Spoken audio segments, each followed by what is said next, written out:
Fourth a book थी, उसके only 2 topic रहते हैं, उनको आज हम क्या है कंप्लीट कर लेते हैं।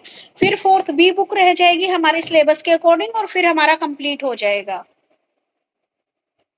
तो जो 2 टॉपिक थे हमारे वो यूनिट फर्स्ट से रहते थे हमारे। फर्स्ट तो है हमारा टॉपिक जो रहता था use of literature across the curriculum and role of questioning and discussion in the classroom. ठीक है, ये 2 टॉपिक रहते थे। तो पहले बात करेंगे हम use of literature in across the curriculum.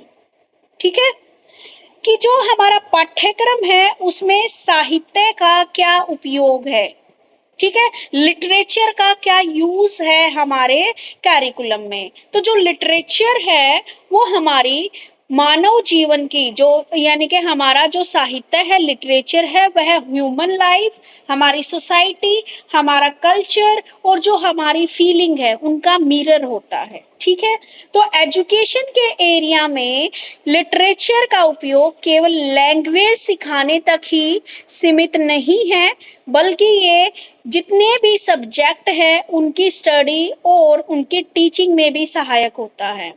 ठीक है, जो हमारा लिटरेचर का यूज है वो डिफरेंट डिफरेंट सब्जेक्ट जैसे साइंस हो गया, सोशल साइंस हो गया, मैथमेटिक्स हो गया, इन्वायरमेंटल स्टडी हो गया, ठीक है, आदि में टीचिंग में किया जाता है, ताकि जो स्टूडेंट हैं उनकी अंडरस्टैंडिंग, उनकी जो इमेजिनेशन पावर है, उनकी जो लैंग्वेज स्किल है और थिंकिंग जो एबिलिटी है वो डेवलप हो सके। ठीक है, यानी कि लिटरेचर को क्यों शामिल किया जाता है। जो लिटरेचर होता है, जो साहित्य होता है, वो हमारे जीवन की, समाज की, संस्कृति की और जो हमारी भावनाएं हैं उनका एक आईना होता है। ये क्या करता है, हमें जो भी सब्जेक्ट है उनमें जिनमें हम क्या है लिटरेचर का उपयोग कर रहे हैं, विद्यार्थियों को इजीली अंडरस्टैंड, उनकी इमेजिनेशन पावर को डेवलप करने के लिए, उनकी लैंग्वेज स्किल को डेवलप करने के लिए और उनकी थिंकिंग पावर को डेवलप करने में हेल्प करता है। ठीक है, जो आपका लिटरेचर है उसमें क्या क्या चीजें हो सकती हैं। लिटरेचर में स्टोरी हो सकती है, पोयम हो सकती है, कोई भी नाटक हो सकता है, किसी की भी जीवनी हो सकती है, लोक कथाएं इसमें शामिल हम कर सकते हैं। ठीक है, इसके माध्यम से जो विद्यार्थी है वो जो एक डिफिकल्ट सब्जेक्ट है उसको भी क्या है बिल्कुल इजी वे में समझ पाते हैं। ठीक है, मीनिंग क्लियर है यहाँ तक। लिटरेचर के ऐड करना क्यों जरूरी है, लिटरेचर क्या है, ठीक है, क्लियर है।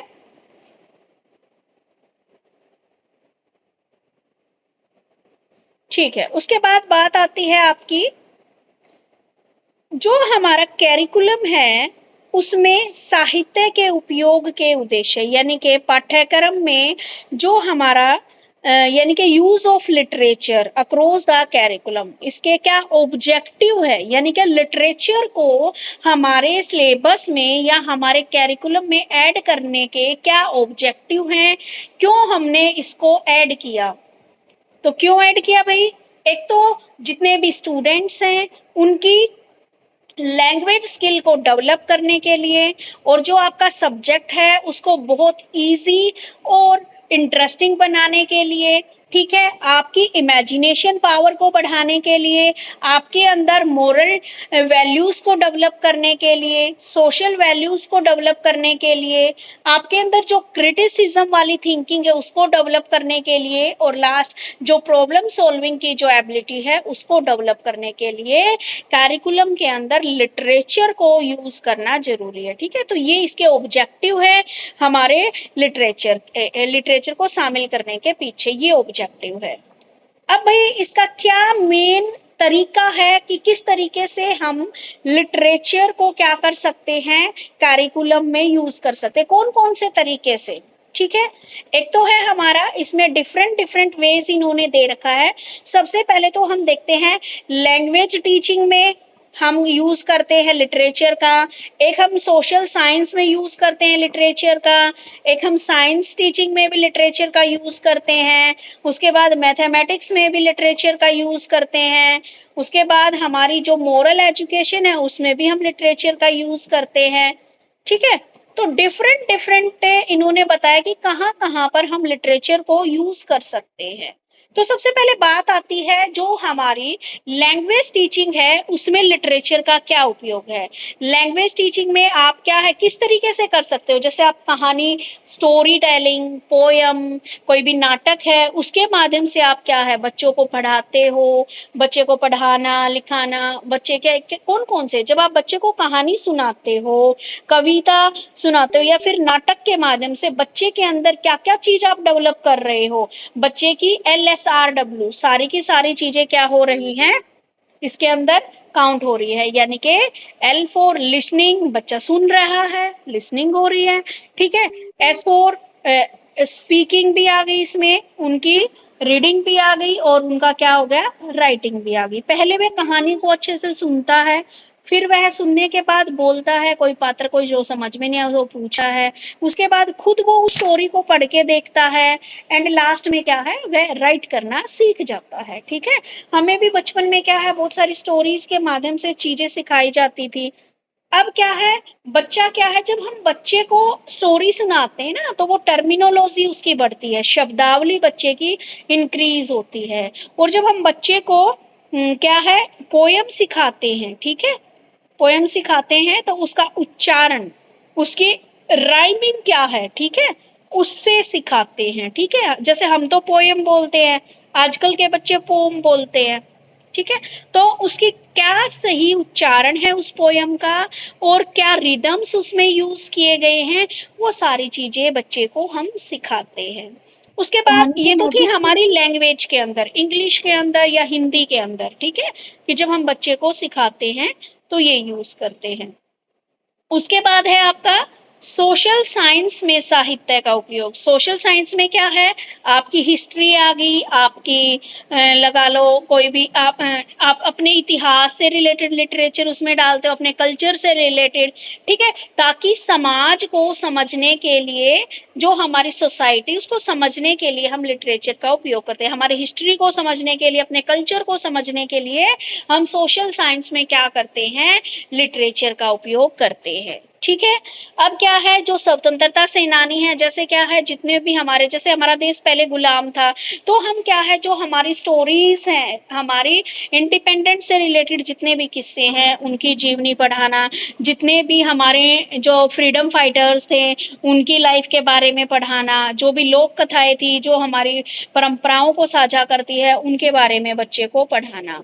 उसके बाद बात आती है विज्ञान शिक्षण में साहित्य का प्रयोग। जो आपकी साइंस टीचिंग है उसमें लिटरेचर कहाँ पे उपयोग होता है, तो साइंस में क्या है जो भी हमारे कंसेप्ट हैं उनको इंटरेक्टिव बनाने के लिए हमारे जो साइंस में है वो लिटरेचर का उपयोग होता है। जैसे जितने भी साइंटिस्ट हैं उनकी जीवनियों को पढ़ना, या फिर जो हमारा इन्वायरमेंट है, इन्वायरमेंट के ऊपर हम क्या है कोई भी पोयम या कोई भी स्टोरी पढ़ाते हैं बच्चे को, ठीक है। तो इस तरीके से हम साइंस में लिटरेचर का यूज करते हैं।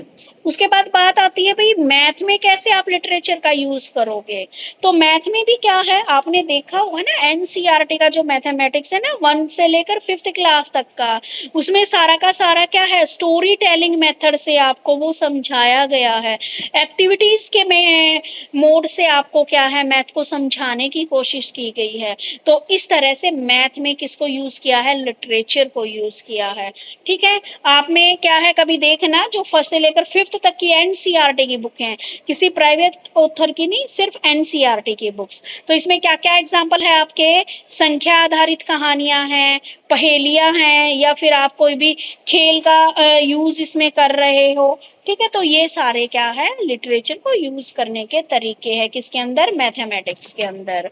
उसके बाद क्या है मोरल एजुकेशन में भी हमें लिटरेचर का यूज करते हैं, ठीक है। बच्चे के अंदर हमें अपने स्टूडेंट के अंदर सोशल वैल्यूज को और जो नैतिक मूल्य हैं, ठीक है, जो मोरल्स वैल्यूज हैं उनको डेवलप करने के लिए हमें यहाँ पर लिटरेचर का यूज करना पड़ता है। जैसे हम बच्चे को मोटिवेशनल स्टोरीज सुनाते हैं, ठीक है, बच्चे को पंचतंत्र की कहानियां सुनाते हैं, ठीक है। तो ये बच्चे के अंदर, या फिर कोई और स्टोरी उनको सुनाते हैं, जैसे हमने भी बचपन में से सुनी है सबने ईमानदार लकड़हारे की, तो वो हमें कौन सा नैतिक मूल्य सिखाता है? ईमानदारी का, ठीक है। और जैसे एक स्टोरी सुनी थी हमने बचपन में, वो एक बूढ़ा आदमी था, एक किसान था, उसके 4 बेटे थे, वो लड़ाई झगड़ा करते रहते थे, फिर उसने लकड़ियों का एक बंडल दिया।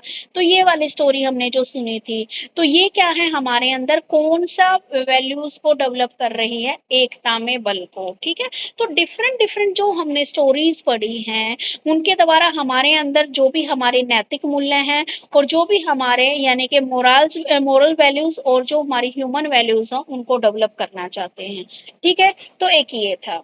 यहाँ तक बताइए, क्लियर है सबको? Yes ma'am. ज्योति, मेरे को आवाज नहीं आ रही किसी की भी। Ma'am yes ma'am. कोई बोल ही नहीं रहा, यस मैम। मतलब अब भी मैम। अरे नहीं नहीं नहीं, आगे है आपका।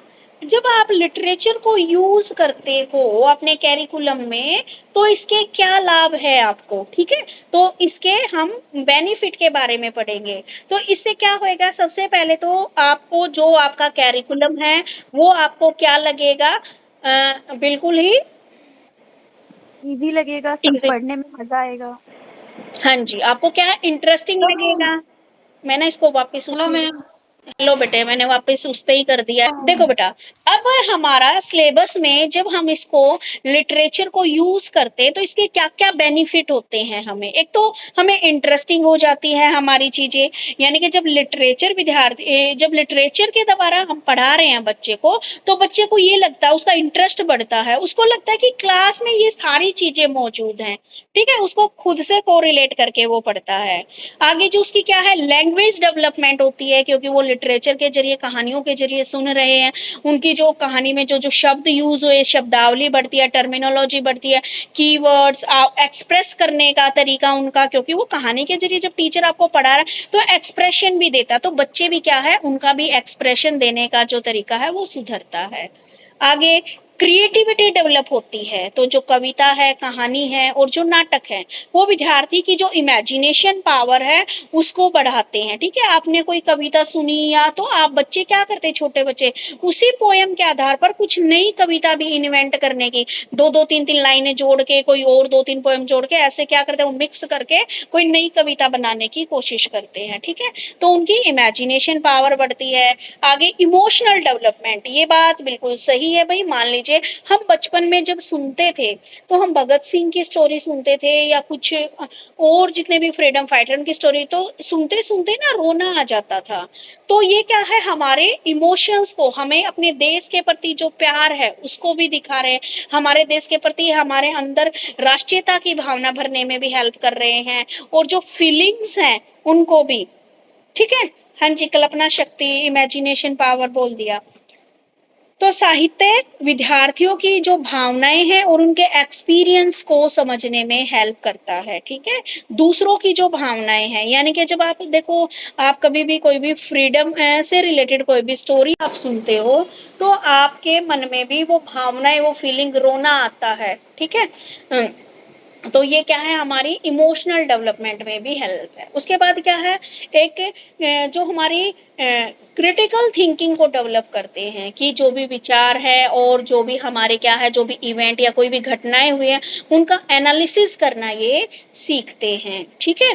तो ये थी क्या इसके बेनिफिट, कि जब आप लिटरेचर को आप कैरिकुलम में यूज करते, तो उसके क्या क्या बेनिफिट आपको हो सकते हैं। अब उसके बाद बात आती है आपकी, कि जो लिटरेचर का यूज किया गया, तो उसमें टीचर का क्या रोल है भाई? टीचर का क्या रोल है? तो टीचर उपयुक्त जो लिटरेचर रिलेटेड जो मटेरियल है उसका चयन करता है, ठीक है। यानी कि ये टीचर है, मान लो कोई, उसको कोई एक टॉपिक आपको क्लियर करना है, तो वो लिटरेचर से रिलेटेड कौन सी स्टोरी को यहाँ पे आपको सुनाए, ताकि वो टॉपिक आपको क्लियर हो सके, ठीक है।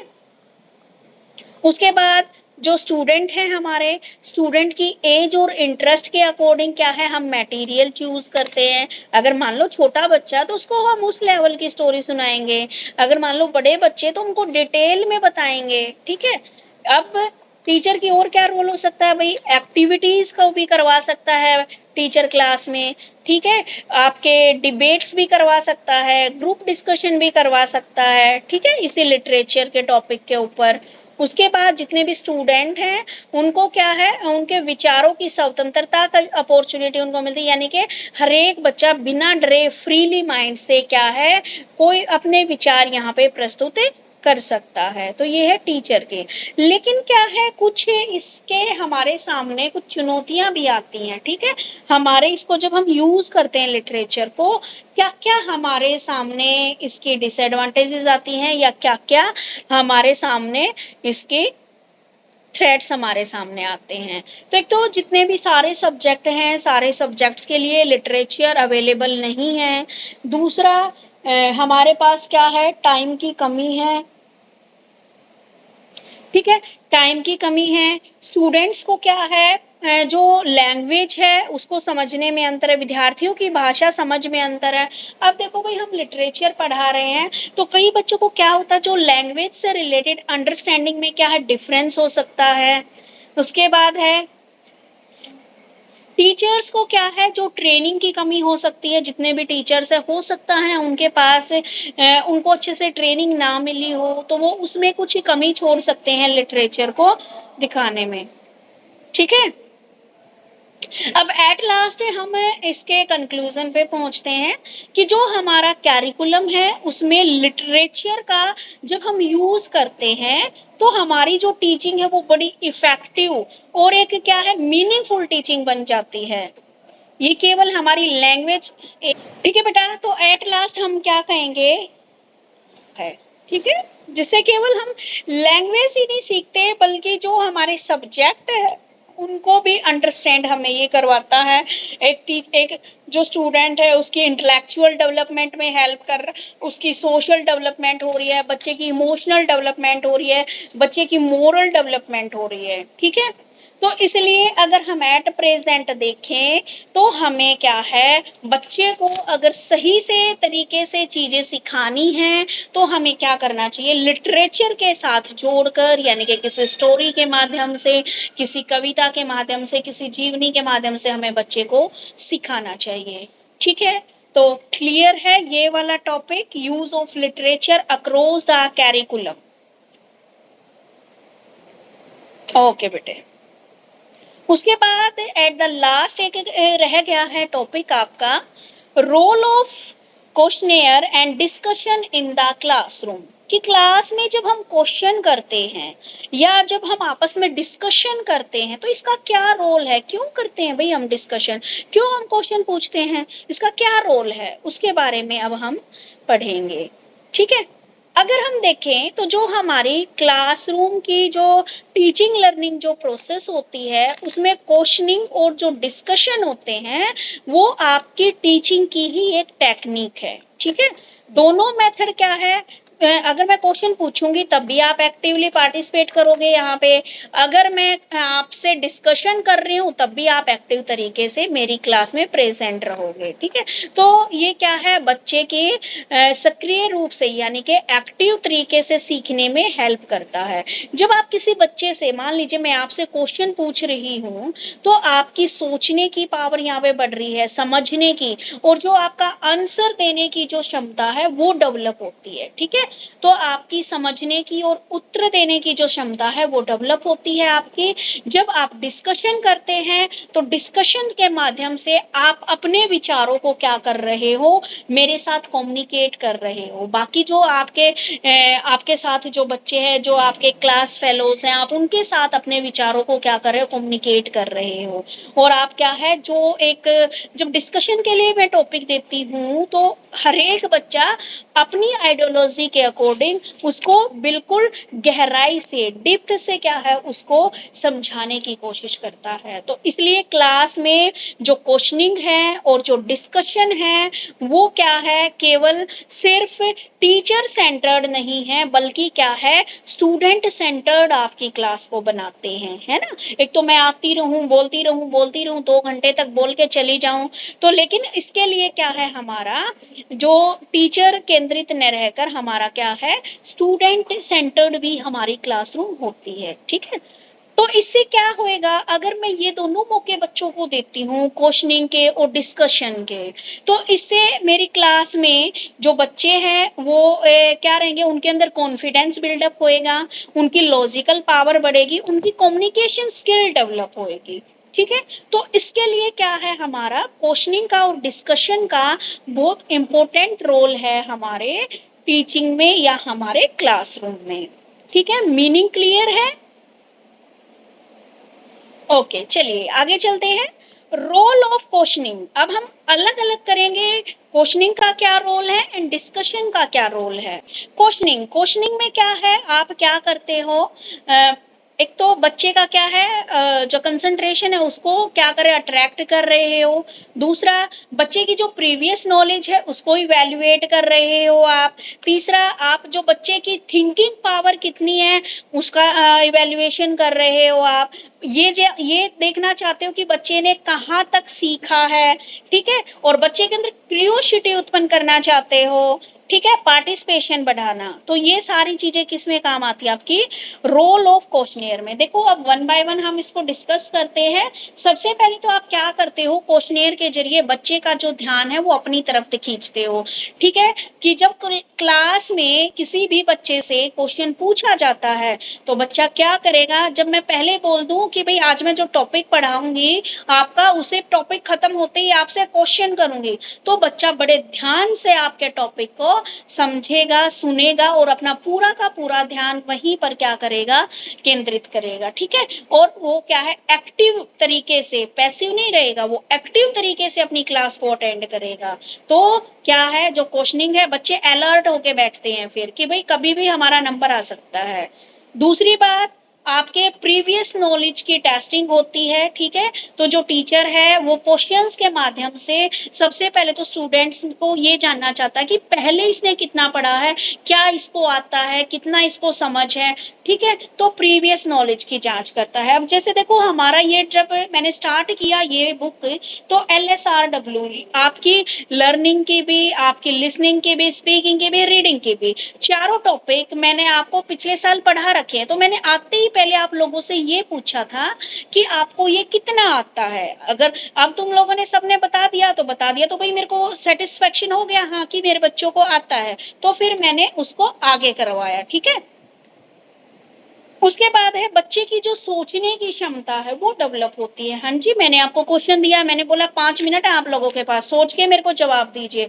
तो बच्चा कुछ ना कुछ तो सोचेगा, उसके रिगार्डिंग एनालिसिस करेगा, उसके कुछ निष्कर्ष निकाल के देखेगा। ठीक है, तो उनकी सोचने की, थिंकिंग पावर डेवलप होती है। उसके बाद आती है सीखे हुए की जांच, यानी कि बच्चे ने क्या सीखा है इसको इवेल्युएट कर सकते हैं। टीचर ये जान सकते हैं कि जो स्टूडेंट को चैप्टर में कितना समझ पाए हैं और कितना नहीं समझ पाए हैं। आगे है जिज्ञासा उत्पन्न करना। ठीक है, क्यूरियोसिटी, बच्चे के अंदर क्यूरियोसिटी डेवलप करना। जो बच्चे होते हैं ना वो नई नई चीजों को जानना चाहते हैं, उन तो बच्चे के अंदर हमें ऐसा करना कि उसको क्यूरियोसिटी आए कि हाँ भाई मुझे तो ये सीखना है, जानना है। ठीक है, उसके बाद है पार्टिसिपेशन को बढ़ाना। अगर हम अपनी क्लास को एक्टिवली चाहते हैं कि मेरी क्लास में एक्टिव रहे बच्चे, तो हमें बच्चों के साथ क्या करना चाहिए, क्वेश्चनिंग करनी चाहिए। ठीक है, क्योंकि ताकि बच्चों को भी लगे हाँ मैडम का पूरा ध्यान सिर्फ लेक्चर देने में नहीं है, ये भी ध्यान है कि बच्चे मेरी क्लास में क्या कर रहे हैं, क्या नहीं कर रहे हैं। ठीक है, अंडरस्टैंड, क्लियर है यहाँ तक सबको? ठीक है, चलिए फिर आते हैं हम रोल ऑफ डिस्कशन। ये तो था क्वेश्चन का क्या रोल है। अब बात करेंगे हम हमारा जो डिस्कशन करवाती हूँ मैं क्लास में, उसका क्या रोल है। एक तो सबसे पहले आप सबकी जो आइडियोलॉजी है, ठीक है, जो आपकी थिंकिंग है, जो आपके विचार हैं, वो कम्युनिकेट होते हैं। दूसरा, जो क्रिटिकल थिंकिंग डेवलप होती है, यानी कि एक बच्चे ने ये बोला तो दूसरा बच्चा उसके नेगेटिव पॉइंट भी बता सकता है। ठीक है, तो क्रिटिकल, आपको क्रिटिसाइज करना, दूसरे एक जब आप डिस्कशन करते हो ना तो आप एक दूसरे को क्रिटिसाइज भी करते हो, नहीं भाई ये ऐसे होना था, ऐसे नहीं होना था। दूसरा बच्चा बोला नहीं नहीं ये ऐसे ही हो रहा था, तो आपके अंदर जो क्रिटिसिज्म वाली जो थिंकिंग है वो डेवलप होती है। थर्ड पॉइंट, आपका जो कम्युनिकेशन स्किल्स हैं वो डेवलप होती है। फोर्थ, आपकी जो कोऑपरेशन है, कोऑपरेटिव लर्निंग है वो डेवलप होती है। नेक्स्ट, कॉन्फिडेंस बिल्डअप होता है, increase your confidence. Problem solving की जो कैपेसिटी है वो इंक्रीज होती है आपकी, ठीक है। तो वन बाय वन हम इसको करते हैं। देखो, सबसे पहले बात आती है आपके विचारों का आदान प्रदान होता है यहाँ पे, ठीक है। जब भी आप कोई डिस्कशन करते हो, मैंने बोला भाई कल ये को टॉपिक आप लोगों को डिस्कस करना है, ठीक है। तो डिस्कशन से क्या हुआ, आपने उस टॉपिक को पढ़ा तो आप क्या कर रहे हो, जैसे मैं यहाँ पे आपको पढ़ा रही तो मैं अपने विचार यहाँ पे प्रस्तुत कर रही हूँ। तो वैसे ही जब मैं डिस्कशन कराती तो सब बच्चे अपने एक्सपीरियंस के आधार पर अपने अपने विचारों को यहाँ पे प्रकट करते हैं, ठीक है। उसके बाद क्या है, आपकी एक क्रिटिकल जो थिंकिंग है वो डेवलप होती है। जो डिफरेंट डिफरेंट जो हम क्या देखते हैं, मेरी क्लास में मान लो 20 बच्चे हैं तो 20 तरह की सोच मेरे सामने है, ठीक है। 20 बच्चे 20 तरह की सोच यहाँ पे है, ठीक है। तो क्या है, क्रिटिकल थिंकिंग डेवलप होती है आपकी। उसके बाद कम्युनिकेशन डेवलपमेंट होता है। बच्चे क्या है, सुनते हैं एक दूसरे को एक्सप्रेस करते हुए देखते हैं, तो उनके अंदर जो कम्युनिकेट करने की स्किल है, जो बच्चा मान लो 1 दिन डरेगा, 2 दिन डरेगा, तीसरे दिन तो वो भी अच्छा बोलना स्टार्ट कर देगा। तो इस प्रकार क्या है, हमारी जो कम्युनिकेशन स्किल है वो डेवलप होती है। उसके बाद है हमारी कोऑपरेटिव लर्निंग। हाँ जी, जब हम डिस्कशन करते हैं किसी भी टॉपिक के ऊपर तो हम एक दूसरे की हेल्प भी करते हैं, हम एक साथ ग्रुप में मिलकर क्या करते हैं, काम करते हैं। उसके बाद है इंक्रीज इन कॉन्फिडेंस, बच्चे का कॉन्फिडेंस बढ़ता है। आप देखो, तुम जो बच्चा मेरी क्लास में प्रेजेंटेशन देता है और एक बच्चा जो बिल्कुल भी नहीं बोलता, उसके और उसके कॉन्फिडेंस में आप अंतर देखना। तो जो बच्चा प्रेजेंटेशन देता है, बोलता है, डिस्कशन का हिस्सा बनता है, तो उसके अंदर अंदर से क्या है, कॉन्फिडेंस निकल के आता है। प्रॉब्लम सॉल्विंग क्षमता, ठीक है। जब हम डिस्कशन करते हैं तो जो प्रॉब्लम है बच्चों की वो सॉल्व हो जाती है। तो इस प्रकार क्या है, बच्चे की प्रॉब्लम सॉल्विंग एबिलिटी इंक्रीज होती है, ठीक है। तो ये था आपका रोल। अब यहाँ पर टीचर का क्या रोल है, भाई तुम लोगों से क्वेश्चन भी पूछ लिए, तुम्हारा डिस्कशन भी हो गया, अब मेरा क्या रोल है इस बीच में। तो भाई इसमें एक टीचर का रोल है कि टीचर क्या करता है, मोटिवेट करता है।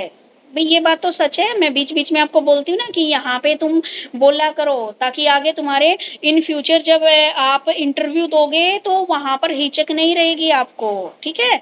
हाँ, ये बात तो बिल्कुल सही है भाई। टीचर क्या करता है, स्टूडेंट को ज्यादा से ज्यादा पार्टिसिपेट करने के लिए मोटिवेट करता है। आगे पॉजिटिव सोच डेवलप करता है, पॉजिटिव और जो ओपन इन्वायरमेंट देता है कि भाई आप यहाँ पे बोल लो, कुछ बोलो, गलत बोलो, सीधा बोलो, उल्टा बोलो, लेकिन बोल लो आप, ठीक है, क्योंकि आगे आपको मौका नहीं मिलेगा। आगे फिर और क्या कर सकता है टीचर, सब्जेक्ट से रिलेटेड क्वेश्चन पूछ सकता है, पूछेगा तो भी तो आपकी बोलने की पावर बढ़ेगी, यहाँ पे कॉन्फिडेंस बिल्डअप होएगा। अगर आपने एक क्वेश्चन का सही आंसर दे दिया तो आप सोचोगे मैं तो कल भी आंसर दूंगा। अब क्या है, टीचर्स क्या करता है, जो डिस्कशन किया था तो वहां से अलग अलग बच्चों ने जो अलग अलग अपने विचार प्रस्तुत किए उनका सम्मान करता है। आगे जो आपकी जो डिस्कशन है वो क्या है, उसको एक सही दिशा में ले जाने का काम किसका है, एक टीचर का है, ठीक है। तो ये हो गया टीचर का रोल। अब इसके क्या क्या लाभ हैं, ठीक है, क्या क्या इसकी, देखो भाई, एक तो क्या है आपकी जो एक्टिव लर्निंग को बढ़ावा मिलता है, बिल्कुल सही बात है, एक्टिव लर्निंग को बढ़ावा मिलता है। जो स्टूडेंट है उनका इंटरेस्ट बढ़ता है पढ़ाई में, ठीक है। जब एक तो 1 वे कम्युनिकेशन होता है तो बच्चे नहीं पढ़ पाते, जब आप 2 वे कम्युनिकेशन करवा रहे हो, डिस्कशन करवा रहे हो क्लास में क्वेश्चनिंग के जरिए, तो बच्चे के क्या है भाई, इंटरेस्ट बढ़ता है क्लास में बच्चे का, ठीक है। बच्चे की कम्युनिकेशन स्किल डेवलप होती है और जो चीज बच्चा खुद रिप्रेजेंट करता है, खुद बताता है, वो लंबे समय तक उसके दिमाग में बनी रहती है, ठीक है, क्रिएटिव बनता है। अब इसके सामने क्या क्या डीमेरिट्स हैं, एक तो भाई टाइम मैनेजमेंट की समस्या रहती है, क्योंकि डिस्कशन के लिए लंबा टाइम चाहिए। तो क्लास पीरियड का टाइम तो क्या होता है, ओनली 40 मिनट होता है, तो 40 मिनट में आप क्या क्या कर लोगे। तो टाइम मैनेजमेंट की समस्या है आपका, तो चलो मान लो लंबा है, लेकिन अगर हमें एक्चुअल क्लासरूम का टाइम देखें तो 35 to 40 मिनट होता है, ठीक है।